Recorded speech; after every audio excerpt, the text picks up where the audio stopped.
Hello good morning दोस्तों, मैं GS Rajput आप लोग का अफेयर्स फॉर नौकरी में स्वागत करता हूं। हमेशा की तरह मैं आप लोगों के सामने हाजिर हूं आज का करंट अफेयर्स लेकर, जिसमें हम लोग आज बात करेंगे 30 जुलाई की करंट अफेयर्स की। ठीक है, तो चैनल पे आप मेरे नए देख रहे हैं तो चैनल को अगर सब्सक्राइब नहीं किए तो सब्सक्राइब कर दीजिए, अपने दोस्तों में शेयर कर दीजिए। ठीक है, और ये वीडियो आपको कैसा लग रहा है वो कमेंट करके हमें ज़रूर बताएँ। ठीक है, जितना सुधार करने लायक होगा उतना सुधार जरूर किया जाएगा। ठीक है, बस आप लोग के सहयोग में बस मुझको यही चाहिए कि आप लोग सब्सक्राइब करें और अपने दोस्तों में शेयर करें। ठीक है, चलिए हम लोग आज बात करेंगे 30 तारीख की। तो एक स्टूडेंट के तरफ से ये आया हुआ है, थोड़ा सा हम लोग इसको डिस्कस कर लेंगे। डेली की तरह जैसे हम लोग डिस्कस करते हैं, यहाँ लिखा हुआ है कामयाबी हाथों की लकीरों में नहीं, माथे के पसीने पे पसीने में होती है। ठीक है, कहने का मतलब कि इन हाथों में अगर लकीर नहीं है कि आप सक्सेस होइएगा तो इसका कोई नहीं है। ठीक है, अगर आप मेहनत कीजिएगा तो आप एक न एक दिन जरूर सक्सेस होइएगा, सफल होइएगा। ठीक है, चलिए तो इसी के साथ हम लोग शुरू करेंगे कि हाथ का लकीर का चक्कर छोड़ दीजिएगा, पंडित वगैरह ज्योतिषी वगैरह का चक्कर छोड़ दीजिएगा कि आपको ऑफिसर बनना नहीं लिखा है तो आपको लिखा है। ठीक है, सब कुछ लिखा है, लेकिन आप मेहनत कीजिएगा तो नहीं मेहनत कीजिएगा तो कुछ नहीं होगा, और नहीं लिखा है तो मेहनत कीजिएगा तो जरूर कुछ न कुछ होगा। ठीक है, इसी के साथ हम लोग शुरू करते हैं। चलिए, तो इसको आप लोग याद रखिएगा, ये हमने थंबनेल पे भी आज का दिया हुआ है। हम बात करेंगे उच्च क्षमता वाले उच्च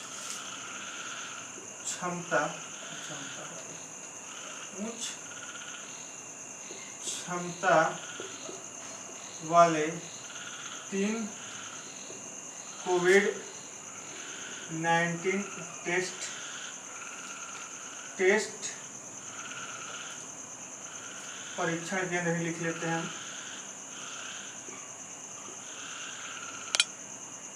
परीक्षण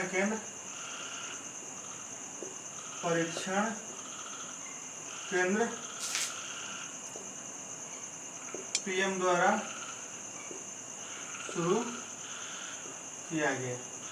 ठीक, कहने का मतलब कि ये क्वेश्चन आपके एग्जाम में इतने इम्पोर्टेंट नहीं है, बट ये क्वेश्चन इसलिए मैंने लिख रखा है कि उच्च क्षमता वाले, यानी कि अभी जो भी कोविड-19 के टेस्ट होते थे, ठीक है, सिंपल सभी लेबोरेटरी जो थे, लैब थे, यानी कि जहाँ पे कम करके 100, 500, 1000, 2000 करके किए जाते थे। बट ये जो है लाखों लाख की संख्या में किया जाएगा। तो ऐसा 3 कोविड-19 परीक्षण केंद्र यानी कि जांच सेंटर पीएम द्वारा शुरू किया गया है। ठीक है, ये कहाँ शुरू किया गया है? तो कोलकाता, मुंबई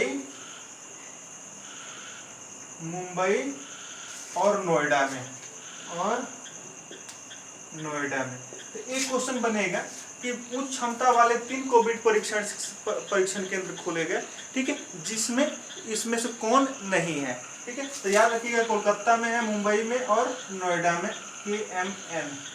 ठीक है, नेक्स्ट हम लोग बात करेंगे रियल एस्टेट सेक्टर में निवेश बढ़ाने के लिए। रियल एस्टेट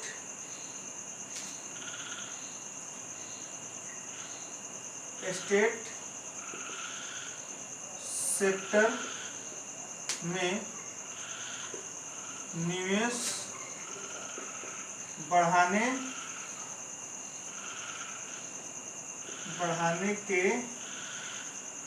लिए FM यानी कि फाइनेंस मिनिस्टर ने क्या किया है?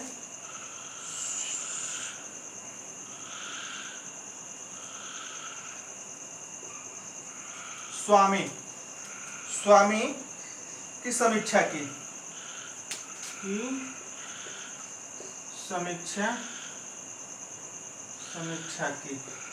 ठीक है, समीक्षा की। अब यहाँ बात आएगी कि रियल एस्टेट सेक्टर को, रियल एस्टेट मतलब यानी कि जो बिल्डिंग वगैरह बना के जो लोग सेल करते हैं, ठीक है, उस सेक्टर को बढ़ावा देने के लिए, रियल एस्टेट को बढ़ावा देने के लिए, उसमें निवेश बढ़ाने के लिए क्या किया गया? स्वामी की समीक्षा की गई, यानी कि स्वामी सुविधा जो है रियल एस्टेट को बढ़ावा देने के लिए शुरू की गई थी। तो इसी की हमारे फाइनेंस मिनिस्टर ने क्या किया, श्रीमती निर्मला सीतारमण ने इसकी समीक्षा की है। तो यहाँ से ये उतना इम्पोर्टेंट नहीं है, बट यहाँ से ये इम्पोर्टेंट है कि स्वामी का पूर्ण रूप क्या होता है। बैंक में क्या होता है कि पूरा लाइन दे देगा और उसमें से एक छोटा सा क्वेश्चन उठाएगा जो बच्चों के ध्यान में नहीं रह जाता है जल्दी। ठीक है, तो स्वामी का फुल फॉर्म आप लोग लिखिएगा, special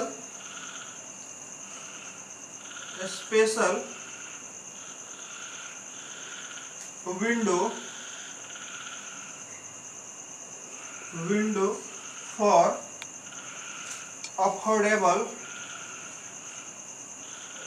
for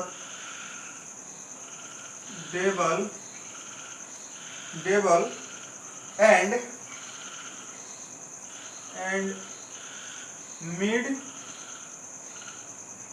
mid income houses. यानी कहने का मतलब कि स्वामी जो अभियान चलाया गया, जो इसकी योजना जो चलाई गई, इसमें क्या कहा गया कि इसमें जो भी मिड इनकम वाले यानी कि और स्मॉल इनकम वाले होंगे उनको भी क्या दिया जाएगा, रियल एस्टेट के तहत उनको भी फ्लैट वगैरह खरीदने की मान्यता मिलेगी, मंजूरी मिलेगी कि वो आसानी से भी अपना फ्लैट खरीद पाए, अपना घर बना पाए।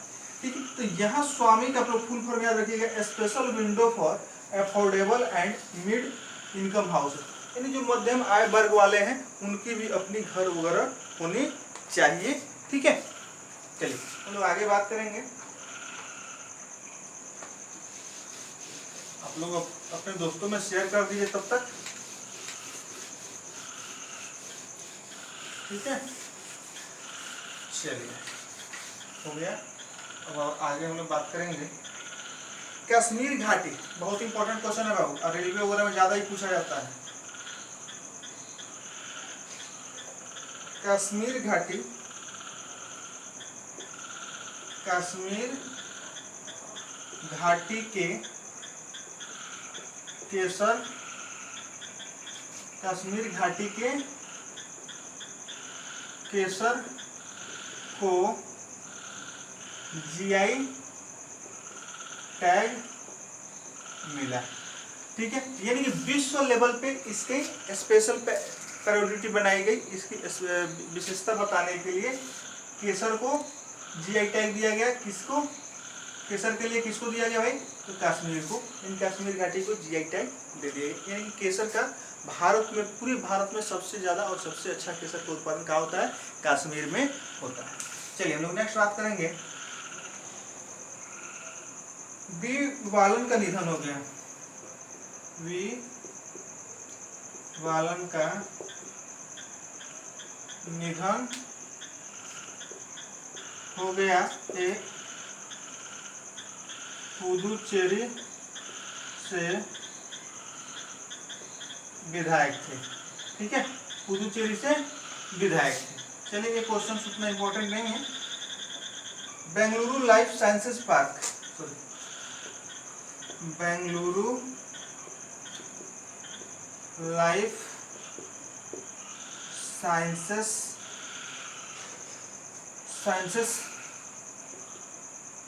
पार्क की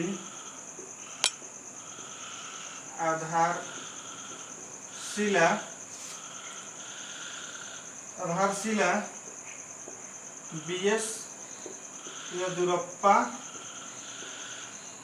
द्वारा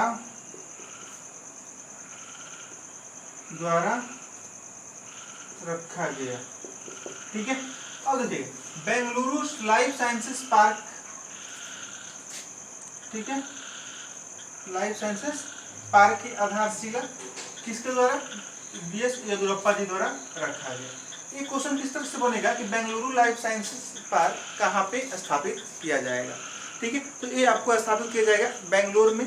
बेंगलोर कर्नाटक की राजधानी है और वहाँ के सीएम कौन है, बीएस येदियुरप्पा जी। तो एक काम क्या करेगी, जितने भी कोविड-19 टेस्ट है या क्या कहते हैं हेपेटाइटिस वगैरह का टेस्ट है, मतलब कहने का मतलब कि विशेष करके इसी टेस्ट पे आधारित यह पार्क बनेगा।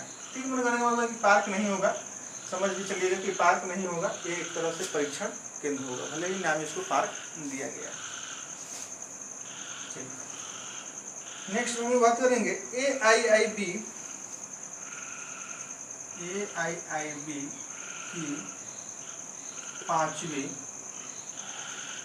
बोर्ड ऑफ गवर्नर्स की AIIB बोर्ड ऑफ गवर्नर्स की 5वीं बैठक आयोजित की गई जिसमें हमारे फाइनेंस मिनिस्टर कौन, निर्मला सीतारमन ने भाग लिया। ठीक है, इसका थीम क्या था, तो इसका थीम था AIIB 2030 सपोर्टिंग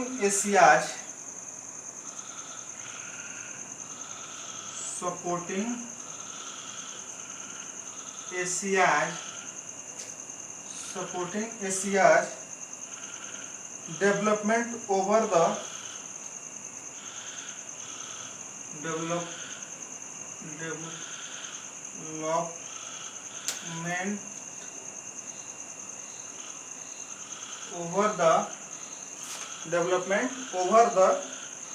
ठीक है, over the next decades,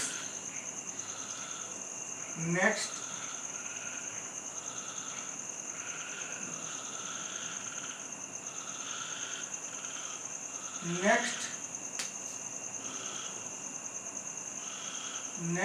decades. चलिए अब हम लोग यहाँ थोड़ा सा इसमें समझने वाली बात है। AIIB का फुल फॉर्म होता है Asian infrastructure investment bank. Asian infrastructure investment bank की बोर्ड ऑफ गवर्नर्स, यानी कि उसके जो बोर्ड ऑफ गवर्नर्स हैं, ठीक है, यानी कि उसके जो संस्थापक देश है या उसमें के जो हेड है, उनकी क्या हुई, 5वीं वर्चुअल बैठक आयोजित की गई। कौन सी 5वीं वर्चुअल बैठक आयोजित की गई। अब यहाँ से जिसमें हमारे भारत से किसने भाग लिया, तो भारत के फाइनेंस मिनिस्टर श्रीमती निर्मला सीतारमन ने भाग लिया। ठीक है, नेक्स्ट बनेगा कि इसका थीम क्या था, तो AIIB 2030 supporting Asia's development over the next decade, इसका थीम था। तो यहाँ से क्वेश्चन क्या बनेगा, AIIB की कौन सी बैठक आयोजित की गई, तो 5वीं बैठक आयोजित की गई। ठीक है, दूसरा AIIB का फुल फॉर्म क्या होता है, तो एशियन इंफ्रास्ट्रक्चर इन्वेस्टमेंट बैंक होता है। नेक्स्ट क्वेश्चन बनेगा कि AIIB का हेडक्वार्टर कहाँ है। ठीक है, तो इसका हेडक्वार्टर है बीजिंग में। इसके चेयरमैन कौन है, तो जीन लुइकिन। ठीक है, जीन लुइकिन इसके अध्यक्ष हैं, चेयरमैन है। ठीक है, चाइना के पहले फाइनेंस मिनिस्टर थे।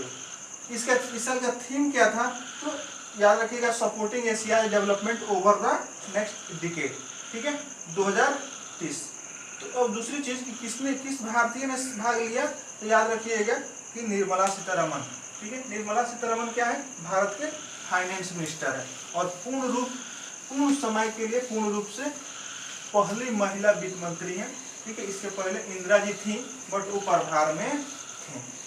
ठीक है, और निर्मला सीतारमन जो है तो क्या इससे पहले पूर्ण रूप से क्या थी, यानी कि भारत की रक्षा मंत्री भी रह चुकी हैं। ठीक है, अभी रक्षा मंत्री कौन है भाई, अभी रक्षा मंत्री हैं राजनाथ सिंह। नेक्स्ट हम लोग बात करेंगे, ये बैंक के लिए बहुत इंपॉर्टेंट है, बैंक के वाले याद रखिएगा। तो क्यों इंपॉर्टेंट है, तो देखते हैं रुपए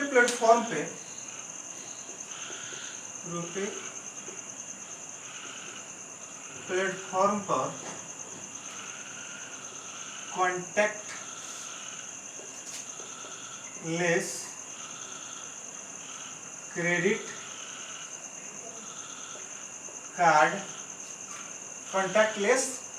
कार्ड SBI और IRCTC ने लॉन्च किया।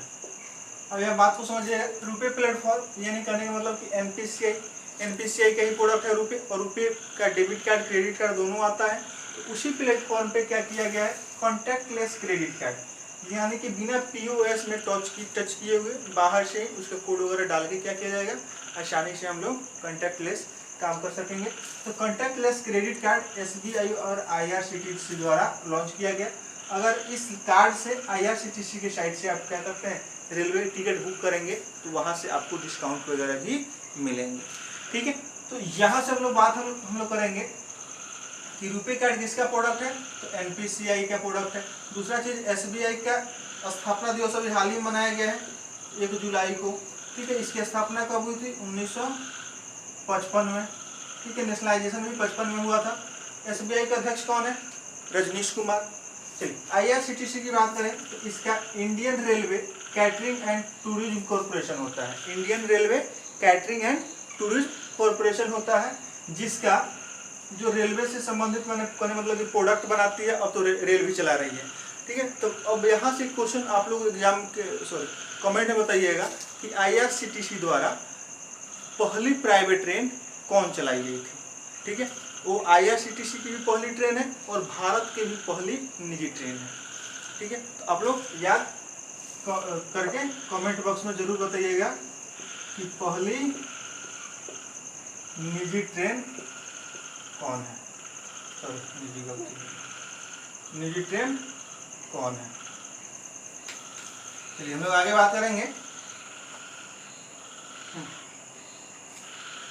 एक्यूली labs, एक्यूली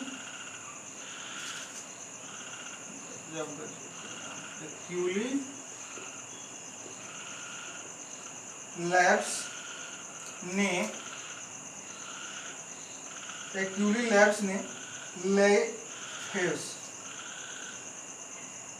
FAS Covid score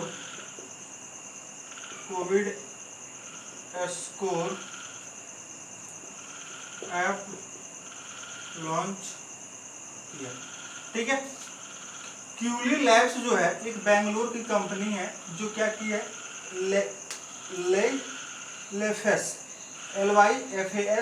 Covid score, यानी कि आपके शहर आपके मोहल्ले में कितने कोविड पेशेंट्स हैं, ये भी जैसे आरोग्य सेतु का जो है उसी तरह से ये भी काम करेगा और इससे क्या होगा और भी डिटेल में जाने की और खोजने में आसानी होगी। ठीक है, चलिए हम लोग नेक्स्ट बात करेंगे। मॉरिशस के सर्वोच्च न्यायालय का नया भवन, मॉरिशस के सर्वोच्च न्यायालय की जगह हम SC लिख देते हैं, सुप्रीम कोर्ट का नया भवन। ठीक है, पीएम मोदी और प्रवीण जगन्नाथ द्वारा संयुक्त रूप से अनावतरित किया गया। ठीक है, अब यह बात समझिएगा, मॉरिशस के नया सुप्रीम कोर्ट का बिल्डिंग बना है। ठीक है, जिसका उद्घाटन हमारे प्रधानमंत्री नरेंद्र मोदी और मॉरिशस के प्रधानमंत्री प्रवीण जगन्नाथ दोनों आदमी ने मिलकर संयुक्त रूप से उसके किया और यह जो है भारत के आर्थिक सहयोग से यह बना हुआ है। ठीक है, याद रखिएगा कि मॉरिशस का जो सुप्रीम कोर्ट है भारत के आर्थिक सहयोग से वो बिल्डिंग बनी हुई है। ठीक है, मॉरिशस की राजधानी कहाँ है, पोर्ट लुइस। ठीक है, आगे हम लोग बात करेंगे, यहाँ पे भोजपुरी बोली जाती है। एकमात्र ऐसा विदेश है जहाँ पे भोजपुरी भी बोली जाती है। नगर विमानन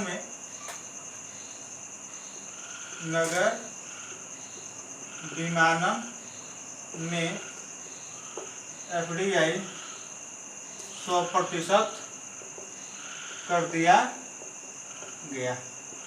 यहाँ से क्वेश्चन जो है, ठीक है, एक क्वेश्चन इस तरह का बैंक के एग्जाम में बराबर पूछा जाता है कि इंश्योरेंस में FDI कितना है, नगर विमानन में कितना है, बैंक निजी सेक्टर में कितना है। पब्लिक सेक्टर में कितना है, ठीक है, डिफेंस में कितना है। तो इस तरह से क्वेश्चंस बैंक एग्जाम में बहुत बार पूछे जाते हैं, तो ये आप लोग याद रखिएगा। मैं कभी खोज पूरा कलेक्शन इसका एक बार आप लोग को लिखा दूंगा कि जो कि आपके एग्जाम में बहुत ही इंपॉर्टेंट रोल प्ले करेगा, ठीक है। हर सेक्टर में कितना एफडीआई है और एफडीआई और एफआईआई में अंतर हम लोग बैंकिंग में पढ़ चुके हैं। चलिए हम लोग नेक्स्ट बात करेंगे। 29 जुलाई को अंतर्राष्ट्रीय बाघ दिवस मनाया जाता है। 29 जुलाई को अंतर्राष्ट्रीय बाघ दिवस मनाया जाता है, ठीक है। यहाँ से याद रखिएगा, बस सिंपल है कि 29 जुलाई को क्या मनाया जाता है, अंतर्राष्ट्रीय बाघ दिवस मनाया जाता है, ठीक है। अंतर्राष्ट्रीय बाघ दिवस कब मनाया जाता है, 29 जुलाई को मनाया जाता है। यह कब से मनाया जाता है, तो ये 2010 से मनाया जाता है। चलिए आगे हम लोग बात करेंगे। इस साल का इसका थीम था 2020 का थीम, आप लोग याद रखिएगा क्योंकि बैंक एग्जाम में एक क्वेश्चन थीम से पूछा जाता है। The survival is in our hands. The survival is in our hands, ठीक है। चलिए हम लोग नेक्स्ट बात करेंगे।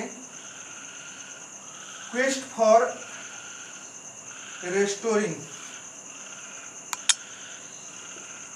Quest for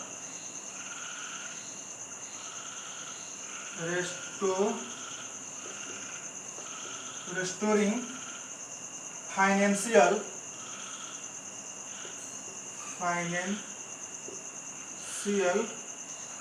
stability in India,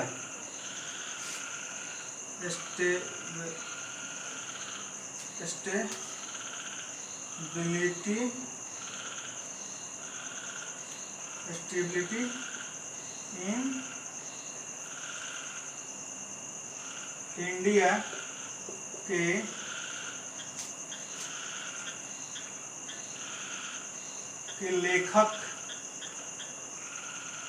लेखक बिरल आचार्य,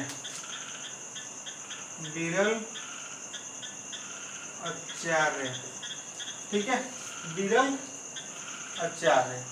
यहाँ सब याद रखिएगा। Quest for restoring financial stability in India के लेखक कौन है, बिरल आचार्य।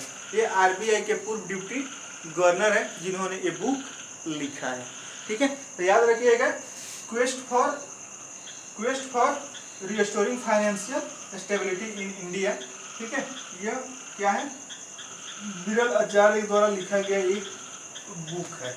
चलिए आगे हम लोग बात करेंगे। आप लोग अपने दोस्तों में शेयर कर दीजिए कम से कम।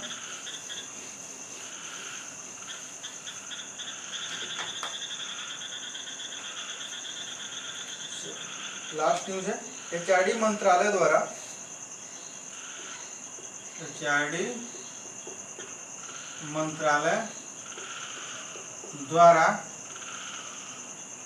डिजिटल एजुकेशन इंडिया रिपोर्ट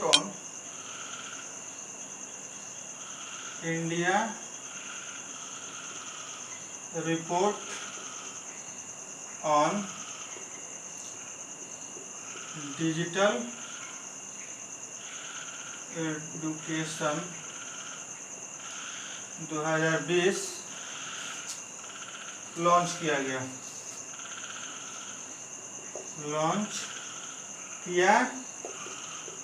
गया, ठीक है। अब यहाँ से थोड़ा सा इसमें हम लोग उसमें और जोड़ेंगे, जिससे कि दीक्षा स्वयं प्रभा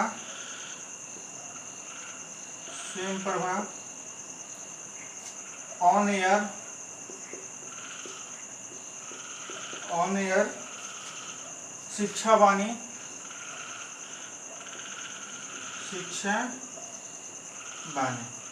अब देखिए यहाँ से अब क्वेश्चंस क्या बनेंगे। अब देखिए अभी हम लोग ऑनलाइन डिजिटल एजुकेशन की बात कर रहे हैं। अब स्कूल वगैरह तो खुलने हैं नहीं, कॉलेज वगैरह तो खुलने हैं नहीं, बट फिर भी क्या पढ़ाई को कंटिन्यूटी में रखना है, यानी कि कंटिन्यू रखना है। तो इसके लिए क्या किया गया, सभी स्टेट्स अपने अपने लेवल से अपना अपना क्या किए, ऑनलाइन पोर्टल वगैरह शुरू करके पढ़ाई लिखाई शुरू करा।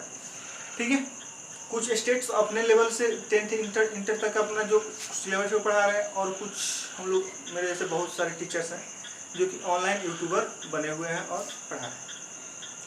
तो अब देखिए, अभी तक जो भी पढ़ाया गया वो अलग की बात है। तो अब देखिए, अब HRD मंत्रालय द्वारा यानी कि ह्यूमन रिसोर्स डेवलपमेंट मंत्रालय केंद्र सरकार द्वारा India report on digital education 2020 launch कर दिया गया। कहने का मतलब कि इस रिपोर्ट में यह देखा जाएगा कि किस स्टेट की ऑनलाइन जो पोर्टल था, ऑनलाइन जो एजुकेशन चैनल था, वो कितना एक्टिवली काम किया है और कितना हद तक ग्रोथ किया है। ठीक है, और उससे कितने बच्चों को फायदा हुआ है। ठीक है, तो ये कुछ नाम लिखे हैं हमने, दीक्षा है, स्वयं प्रभा है, ऑन एयर है, शिक्षा वाणी है। ये सभी स्टेट्स के अपने अपने कुछ प्रोडक्ट हैं जिसके माध्यम से क्या किया जा रहा है, सभी स्टेट राज्यों में अपने ऑनलाइन एजुकेशन की पढ़ाई, ऑनलाइन पढ़ाई वगैरह हो रही है। इसी के साथ आप लोग से मैं विदा लूँगा। नमस्कार, जय हिंद।